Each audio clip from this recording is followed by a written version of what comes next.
Welcome, friends, to the channel Classy Frugality. My name is Tanya, and I'm so glad you've decided to join me today. On today's video, we are going to make yet another beautiful Christmas gift using free items and items that cost next to nothing. Then after that, we're going to make some Christmas candy. No cooking, no baking involved, no candy thermometers, none of that. Just delicious candy. It looks beautiful and everybody enjoys it. Let's get right into this video. So, I recently requested a free cookbook from the Chelsea Milling Company. They are the makers of Jiffy. So the Chelsea Milling Company makes different Jiffy mixes. I'm sure the one that you all are most familiar with is probably the Jiffy cornbread mix. There are different opinions on Jiffy cornbread. If you look on Facebook, it's kind of comical at times. Sometimes people make jabs at Jiffy cornbread. Cornbread purists, if you will, say that it's not real cornbread and what have you, but you know, because it's sweet. They say it's not real Southern cornbread, I should say. But we here in our household, we love Jiffy cornbread. I love the sweet cornbread, and I have tried to duplicate it myself, and I've never been quite successful. It never tastes exactly like the Jiffy mix tastes. I just love it. They also make biscuit mixes and muffin mixes. I think I've seen pizza crust. This is not a sponsored video, by the way. We just really enjoy the product. So, I want to show you this beautiful cookbook. Look at this. This is something that they have had on their website, and they offer it for free all the time. But, and I may have shown you this last year, but this is the updated copy. And if you look through the book, here's the back of the book. I just love the vintage look of the Jiffy packaging. But if you look through the book, there are just all kinds of beautiful recipes and pictures using the different Jiffy mixes. And this is quite a thick cookbook. It's 67 pages long. And it's hard to believe that you can still get something as nice as this cookbook for absolutely free. All you have to do is go to their website and request it. Which I will leave you a link down in the description box below so that you can quickly get in there and you can request one for yourself. So, it says they included a nice little letter in with it, and it says the latest version has many new and improved recipes along with some old-time favorites. It says they've added amazing photos, a handy index, and helpful kitchen tips and tricks. They also even included toll-free phone numbers.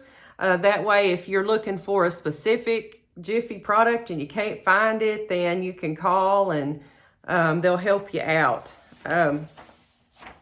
Anyway, I wanted to make a nice little gift set out of this. Because this is such a nice book here that it's totally and completely gift worthy. I would be tickled to death to receive this cookbook and a Jiffy product. Let's get started right away on that. So here's our cookbook, and I just bought a box of Jiffy corn muffin mix. Right now at Walmart, this stuff is 50 cents a box. Even when it's not on sale, it still comes in at under $1. But I thought this would be a great little gift set. This is all I'm going to put in it right now, but if you wanted to, you could include maybe some little wooden spoons. Matter of fact, I might have a little wooden spoon that I will tie onto the front of the package as part of the package decor.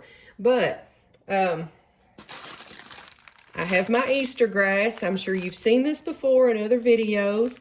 This is something that I paid 30 cents for. It was 70% off back after Easter at Dollar General. But it's just blue crinkled paper, so it's going to match this packaging really well. Also, just as a tag, I had saved a piece of another box. See, I just cut the top off of it. I'm going to take this, I'm going to take my hole puncher and just punch, and that way it'll make it a nice looking little hang tag for the outside of the package. If you don't want to do that, you could always use part of the envelope. You could cut that off. You could cut off that little part on the top of the letter and make yourself a little hang tag for this. Now, I have one of my bags here, a clear cellophane bag. This is going to be simple and quick. I'm going to open this bag, and I'll put some of this Easter grass down in there.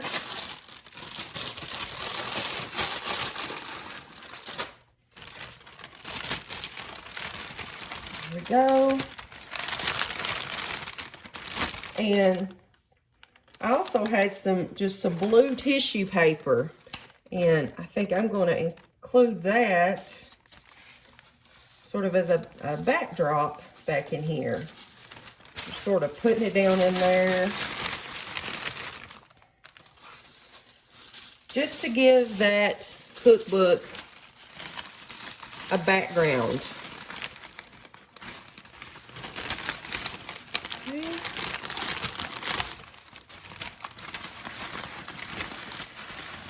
All right.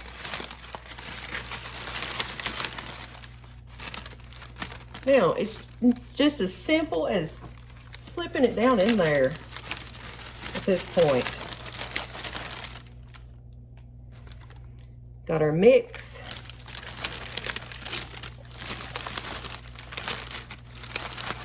I'll just kind of set this to the side, set this over here, and a little more of that tissue paper. Put that right in there.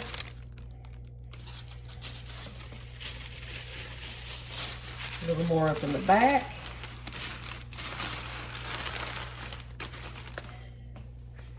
And just a little more of this. How cute.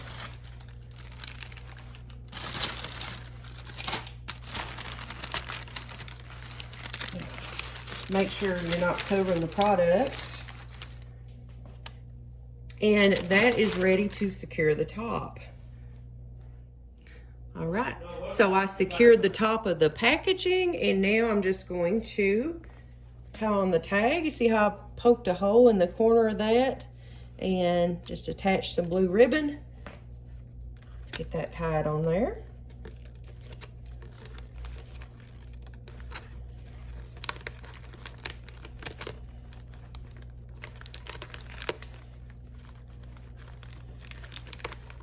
You know, and every time you're doing something like this, you kind of have to manipulate and work with it. There we go.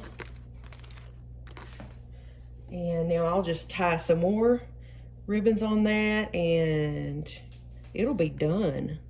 I just added a few more pieces of ribbon to the top of this package. And I don't even think I'm going to curl that ribbon because I like the way that looks just hanging the way it is. But here you are. You would never guess that the total cost of the items inside was 50 cents. But that just shows what you can do when you plan ahead and use your imagination just a little bit. Like I said, I'll leave a link down in the description box below so that you can request your own free cookbook. I almost forgot to add the cute little wooden spoon, but look what a difference that made.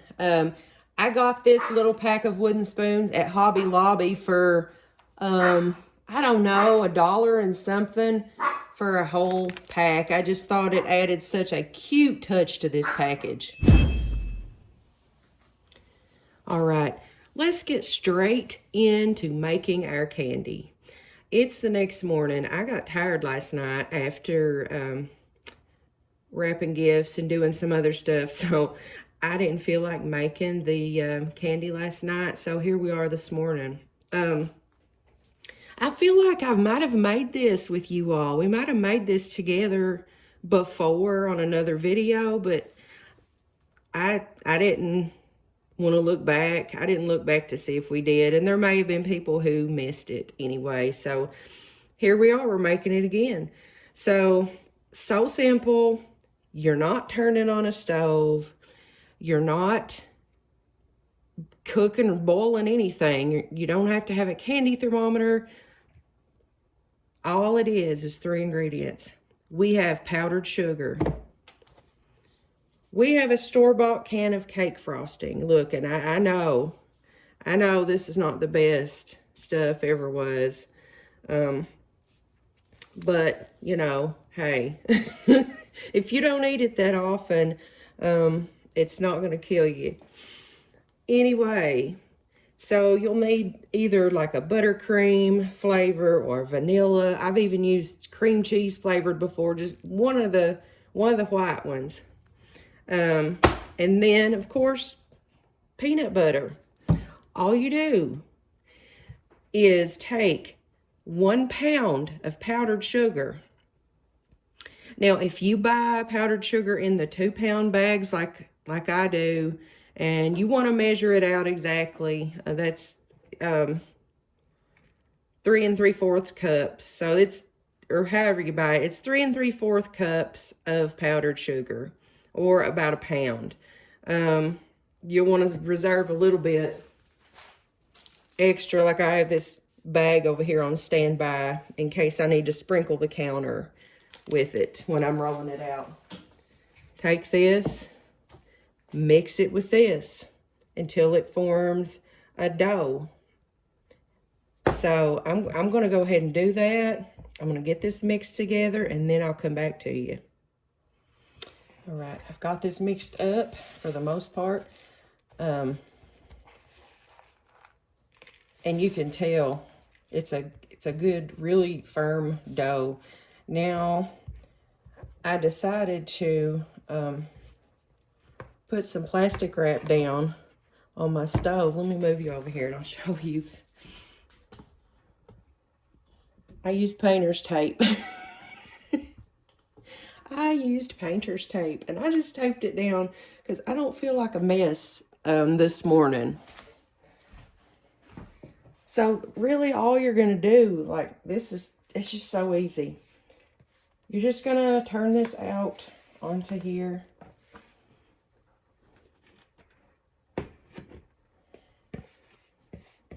And we're just literally going to roll this out. Let me get my rolling pin.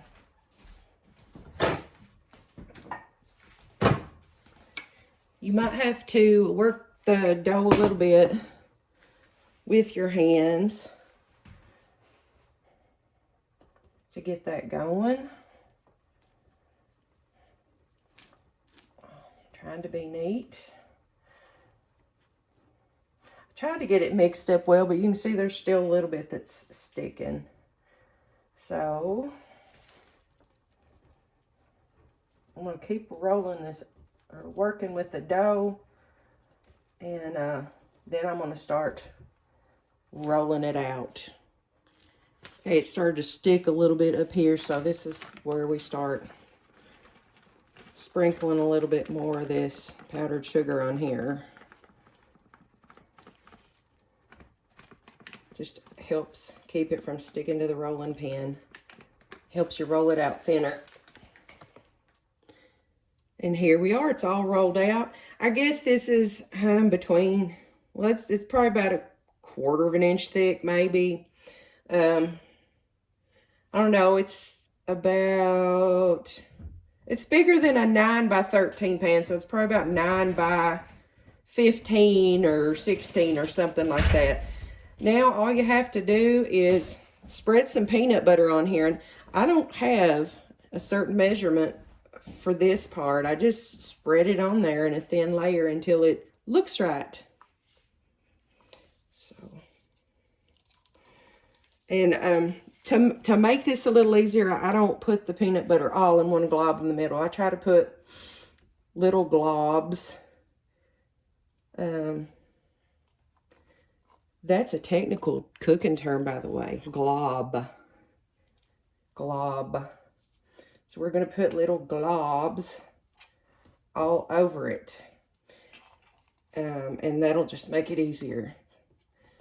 Get these globs on here. Drop the peanut butter, and then I will get it spread. All right, there it is. The peanut butter's all spread out on it.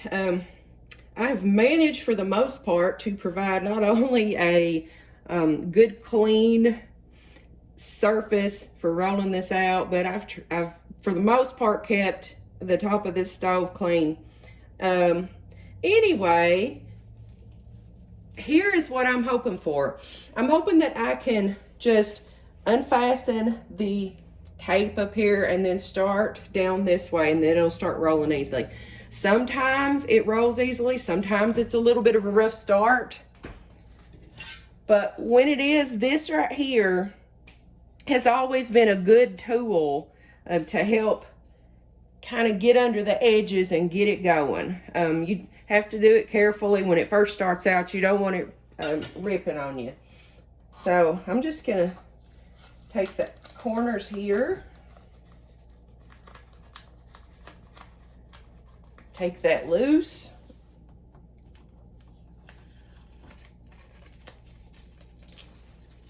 sorry, I've got my whole body in the shot, but I hope you can see what I'm doing here. Let me move it to the side. All right, so I'm just gonna lift this up. See how I'm just turning that over? Just turning it over. That first layer. And this part here should start to peel back from the plastic, and it is. You see how that's doing? So I'm just going to use the plastic to help me roll this up. And that way I'm not having to touch the candy too. You know, it's cleaner, and it keeps my hands from getting all sticky. And once you start to get to the middle, it'll just roll easily. Look how pretty. Look how pretty that is.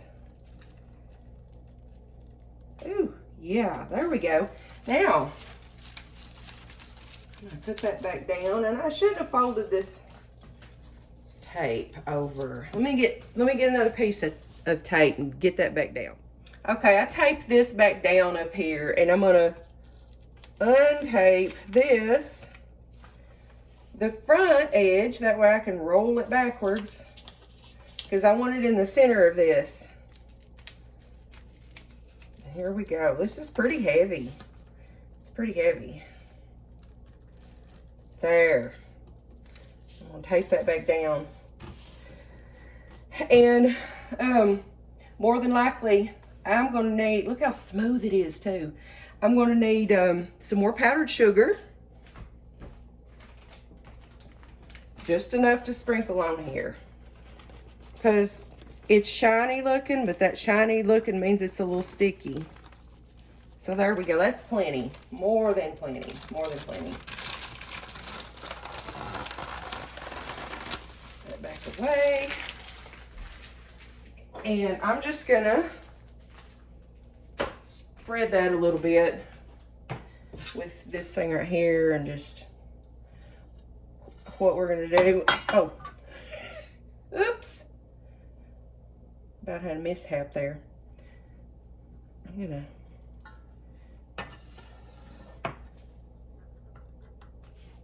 there we go. Here's all you do. This is literally it.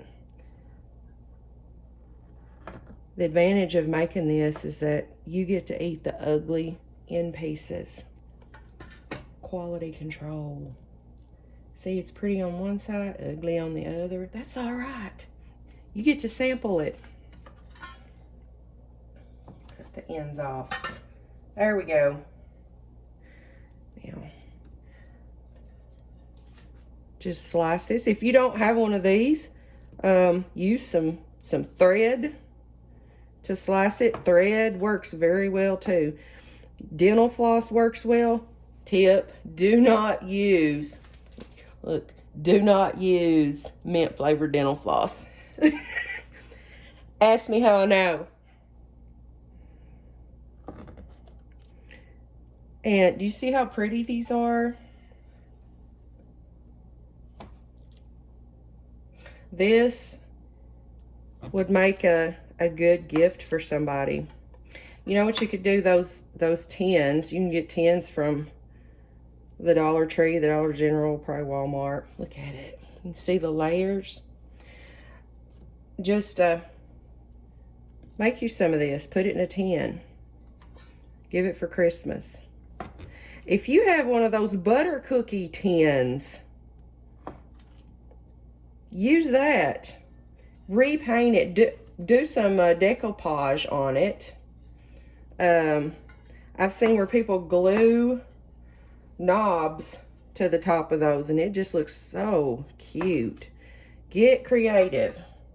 Don't let Christmas candy or the thought of making Christmas candy or all this Christmas baking, don't let that intimidate you.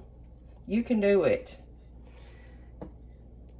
And this is a good, easy way to do it without having to even turn on a stove.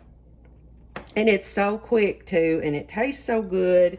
I've been making this for years, and it gets eaten right away when I make it. And nobody ever says anything about, oh, that tastes like cake icing, or, you know, that doesn't taste. Everybody assumes probably that I have stood over the stove with a candy thermometer and a cooker and boiled whatever it is that you boil. What, corn syrup? Is it corn syrup? But no, this is so super easy, and it's so super good. Well, I'm going to finish slicing this up, and then I'll be right back. All right, here we go. I got it cut up. It made about 35 pieces. Look at that, how nice that looks. Like I said, you could put it in a tin, package it up, give it as a gift. I'm taking this to a dinner today. Like I also said, don't be intimidated. Don't be intimidated by candy making and baking and all this. Just take the shortcuts. There's nothing wrong with taking the shortcuts. I always say time is money also. When we're talking about being frugal, time is money. If you can save a little bit of time, then you might have time to do something else to save money. But anyway, it probably ended up costing about $5 to make this. I think I got the peanut butter for like 99 cents whenever Kroger was having a sale on that a month or so ago. And the frosting was like $1.50. I don't remember what the powdered sugar was, but here's a tip. If you're going to make this and you have to make it for some kind of a function, or you're trying to make it as part of candy platters to give away for Christmas or something like that, it's good to go ahead and make a double batch, because it used about a half a jar of peanut butter. So 1 jar of peanut butter, 1 2-pound bag of powdered sugar, and then just 2 containers of that cake icing would make you 2 of these big logs. So you'd end up with like, I don't know, about 70, 80 pieces of candy. And that's a whole lot. You could mix that in with some other stuff. Maybe make you some chocolate coated pretzels or something like that. Make you up some candy platters. It didn't take that much time. The cleanup's not going to be bad at all. And I didn't have to turn the stove on. So, hey, there's a savings. There is a savings right there. We didn't use any electricity when making this candy. But give it a try. Let me know what you think. Well, I hope these tips were useful to you. I'll leave a link for that cookbook down there in the description box. I've probably said that a dozen times. It's still early this morning. As you can see, I'm still in my robe. Still drinking my coffee. But make you some candy. Come up with some frugal gifts. You can do it. You can get through this season without stress, without spending a whole big bunch of money. If you liked the video, please give me a big thumbs up. And I've got all kinds of other videos of this same nature. Head over to my channel and watch those other videos too. I've got it divided into playlists. I hope you all are subscribers, but if you are not a subscriber, just hit that subscribe button down in the corner. I'd love to have you as part of the Classy Frugality family. But until I see you again, I hope you have a blessed day and a Merry Christmas.